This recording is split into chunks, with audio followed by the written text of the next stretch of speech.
नमस्कार दोस्तों। आज हम जानेंगे उस रहस्य को जिसे सुनकर हर भक्त भाव विभोर हो जाता है। आखिर भगवान हनुमान जी के पिता कौन थे? क्या वो केवल पवन पुत्र थे या उनके पीछे कोई और दिव्य रहस्य था? शास्त्रों के अनुसार हनुमान जी की माता थी अंजना और उनके भौतिक पिता थे वानरराज केसरी। वही पवन देव को उनका दैविक पिता माना जाता है। कई मान्यताओं में उन्हें भगवान शिव का रुद्रावतार भी कहा गया है। कथा शुरू होती है स्वर्गलोक से। एक अप्सरा थी, कुंती स्थला। एक बार उन्होंने एक ऋषि का अपमान कर दिया। क्रोधित ऋषि ने उन्हें श्राप दिया कि वो पृथ्वी पर वानर रूप में जन्म लेंगी। यही अप्सरा आगे चलकर अंजना बनी। अंजना ने पृथ्वी पर कठोर तपस्या शुरू की। उनका मन केवल भगवान शिव की भक्ति में लगा रहता था। वर्षों तक तप करने के बाद भगवान शिव प्रसन्न हुए।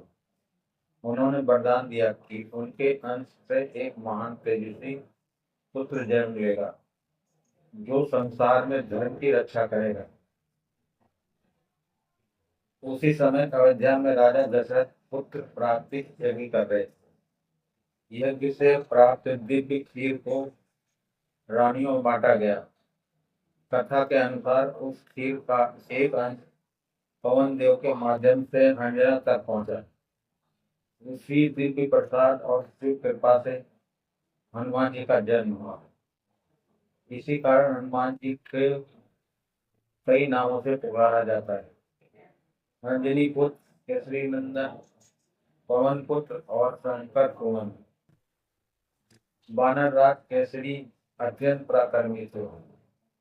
वह सुमेरु पर्वत के राजा माने जाते थे। उन्होंने अंजना की रक्षा और पालन किया, इसलिए उन्हें हनुमान जी का लौकिक पिता कहा जाता है। लेकिन हनुमान जी के शरीर में जो अद्भुत बल और वेग था, वो पवन देव की दिव्य शक्ति से आया था। बालक हनुमान बचपन से ही असाधारण थे। एक दिन उन्हें बहुत भूख लगी। तभी उन्होंने आकाश में चमकते लाल सूर्य को देखा। उन्हें लगा कोई पका हुआ फल आसमान में लटका है। वह तुरंत आकाश में उड़ चले। देवता ये देखकर आश्चर्यचकित रह गए। राहु सूर्य ग्रहण लगाने जा रहा था, लेकिन उससे पहले ही बालक हनुमान सूर्य तक पहुंच गए। देवराज घबरा गए। उन्हें अपने वज्र से प्रहार कर दिया। वज्र लगते बालक हनुमान धरती पर गिर पड़े। उनकी ठोड़ी घायल हो गई। कहा जाता है कि इसी हनु यानी ठोड़ी के कारण उनका नाम हनुमान पड़ा। जब पवन देव ने अपने पुत्र को घायल देखा तो वो क्रोधित हो गए। उन्होंने पूरी पृथ्वी से वायु रोक दी। सांस रुकने लगी। देवता घबराने लगे। चारों ओर हाहाकार मच गया। तब सभी देवता एक साथ आए। ब्रह्मा जी ने बालक को जीवित किया।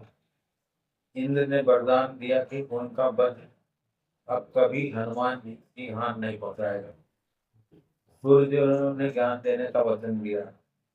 वरुण और कुबेर और यमराज ने भी अनेक दिव्य शक्तियां प्रदान की।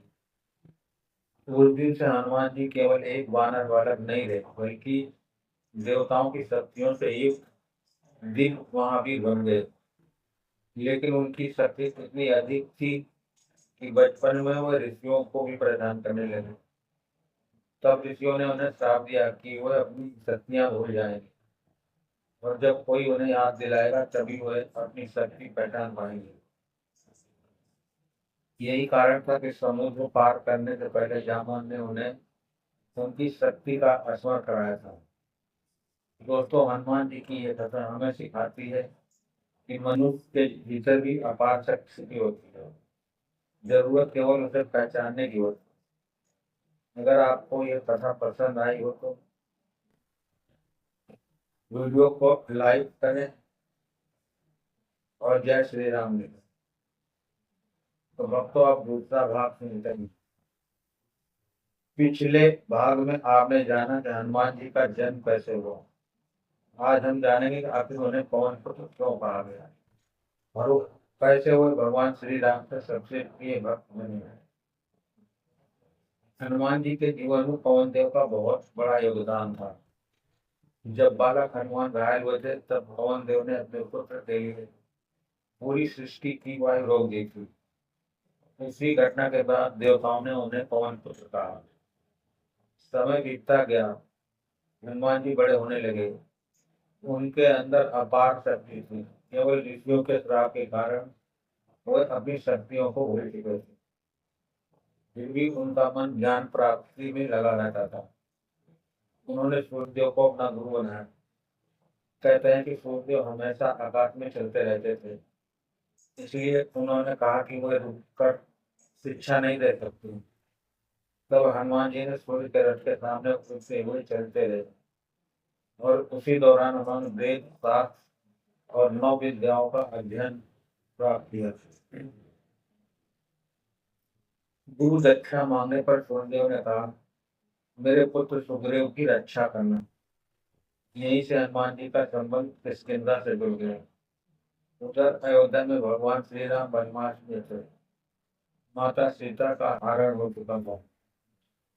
श्री राम और लक्ष्मण सीता माता की खोज करते हुए ऋषिमुख पर्वत पहुंचे। वही पहली बार हनुमान जी ने भगवान राम को देखा। हनुमान जी ने ब्राह्मण का वेश बनाकर उनके पास गए और पूछा, हे राजकुमार, आप कौन हैं जो वन में भटक रहे हैं। जैसे ही श्री राम ने उत्तर दिया, हनुमान जी की आंखों से आंसू बहने लगे। उनके हृदय ने पहचान लिया, यही उनके आराध्य है। उसी क्षण से हनुमान जी ने अपना जीवन श्री राम के चरणों में समर्पित कर दिया। उन्होंने राम और सुग्रीव की मित्रता कराई। फिर माता सीता की खोज में समुद्र तक पहुंचे। वहां सभी वानर निराश थे, कोई समुद्र पार नहीं कर पा रहा था। तभी जामवंत जी ने हनुमान जी को उनकी भूली हुई शक्तियों का स्मरण कराया। ये सुनते ही हनुमान जी का विराट रूप प्रकट हो गया। पर्वत कांप उठे, समुद्र लहराने लगा और उन्होंने जय श्री राम बोलकर समुद्र पार कर लिया। लंका पहुंचकर उन्होंने माता सीता को अशोक वाटिका में खोज निकाला। उन्होंने श्री राम की अंगूठी देखकर विश्वास दिलाया कि प्रभु उन्हें जल्द मुक्त करेंगे। जब रावण ने उन्हें बंदी बनाया तब हनुमान जी ने अपनी पूंछ से पूरी लंका जला दी। उनकी पूंछ में अग्नि भी उनका कुछ नहीं कर बिगाड़ सके।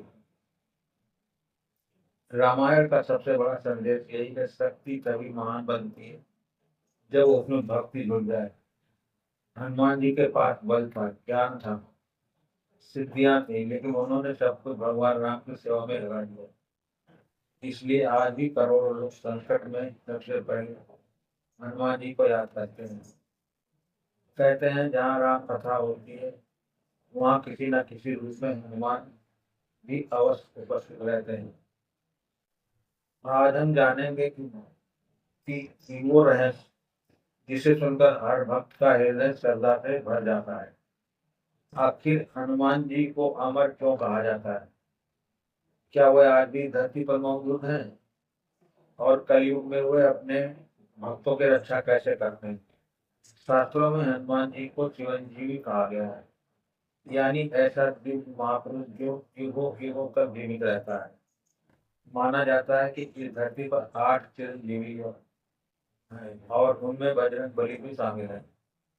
रामायण युग समाप्त होने के बाद जब भगवान श्री राम अयोध्या लौटे तब पूरी अयोध्या उत्सव मना रही थी। लेकिन हनुमान जी के मन में एक ही चिंता थी, जब प्रभु इस धरती से चले जाएंगे तब मेरा क्या होगा। हनुमान जी ने श्री राम के चरण पकड़ लिए और बोले, प्रभु मैं आपके बिना एक क्षण भी नहीं रह सकता।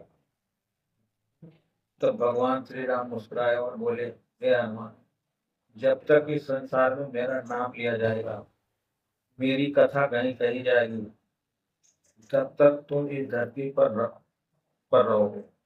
तुम हर उस भक्त की रक्षा करोगे जो सच्चे मन से मुझे याद करेगा। यही कारण है कि माना जाता है कि जहाँ भी रामायण, सुंदरकांड या राम नाम का जप होता है, वहाँ किसी न किसी रूप में हनुमान जी अवश्य उपस्थित रहते हैं। कहते हैं कलयुग में सबसे जल्दी प्रसन्न होने वाले देवता हनुमान जी हैं। केवल शक्ति के देवता नहीं, बल्कि भक्ति और सेवा के प्रतीक भी हैं। एक प्रसिद्ध कथा के अनुसार महाभारत काल में भी हनुमान जी ने जीवित थे। जब भीम जंगल में जा रहे थे, उन्होंने रास्ते में एक बूढ़े बानर को लेटा देखा। वो बानर अपनी पूंछ रास्ते में फैलाकर सो रहा था। भीम क्रोधित होकर बोले, अपनी पूंछ हटाओ। बानर ने धीरे से कहा, मैं बूढ़ा हूँ, तुम ही हटा दो। भीम ने पूरी ताकत लगा दी, लेकिन पूंछ हिला कर नहीं पाए। तभी उन्हें समझ आया कि ये कोई साधारण बानर नहीं। अगले ही क्षण हनुमान जी अपने दिव्य रूप में प्रकट हुए। उन्होंने भीम को अहंकार छोड़ने का संदेश दिया, क्योंकि शक्ति तभी पवित्र बनती है जब उसमें विनम्रता हो। इसी तरह अर्जुन को भी अपने धनुष को कौशल पर घमंड हो गया।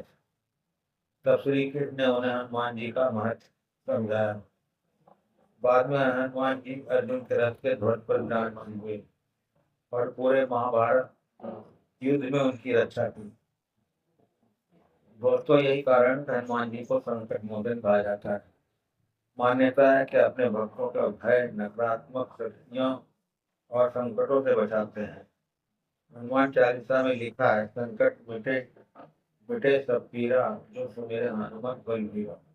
कहा जाता है कि जो भक्त सच्चे मन से हनुमान चालीसा का पाठ करता है, उसके जीवन में साहस और सकारात्मक ऊर्जा बढ़ती है। आज भी कई संत भक्त दावा करते हैं कि कठिन समय में उन्हें किसी अदृश्य शक्ति ने बचाया और बाद में उन्होंने उसे हनुमान जी की कृपा माना। हनुमान जी हमें सिखाते हैं कि सच्ची ताकत शरीर में नहीं, बल्कि भक्ति, सेवा और निस्वार्थ प्रेम में होती है। इसलिए कलयुग में भी करोड़ों लोग हर मंगलवार और शनिवार को हनुमान मंदिर जाते हैं, चालीसा पढ़ते हैं और जय बजरंगबली का जयकारा लगाते हैं। दोस्तों, अगर आप भी मानते हैं हनुमान जी आज भी अपनी भक्तों की रक्षा करते हैं, तो कमेंट में जय श्री राम, जय बजरंगबली जरूर लिखें। जय श्री राम, जय बजरंगबली, जय हनुमान।